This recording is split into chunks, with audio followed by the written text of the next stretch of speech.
Hello বন্ধুরা, চলে আসলাম বাড়িতে ছুটিতে।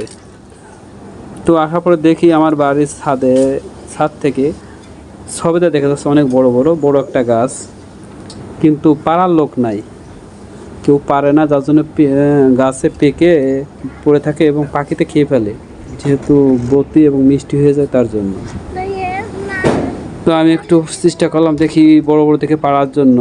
আসলে এটা সবেদা না, এটা হলো গবেদা। যেহেতু সবাই সবেদা বলেই বলে, বাট সবেদা না, সবেদা হয় ছোট ছোট দেশি, আর এটা হলো গবেদা, হয় বড় বড়। তো আমার এটা জাতটা 12 মাসই পাওয়া যায়, 12 মাসই হয়। ছোট বড় বিভিন্ন সাইজেরই আছে, এই জন্য সবেদা সবসময় দেখা যায়। আমি গাছ ছোট থেকে এই পর্যন্ত হওয়া পর্যন্ত দেখি নাই যে আমার গাছে কখনো ফুল ছিল না। প্রত্যেকটা আগায় ফুল থাকেই, মানে ফুল হতে থাকে অটো। তো সেখান থেকে ওই দুই একটি করে ফল টিকে যায়, সেইভাবে ফল হয় না।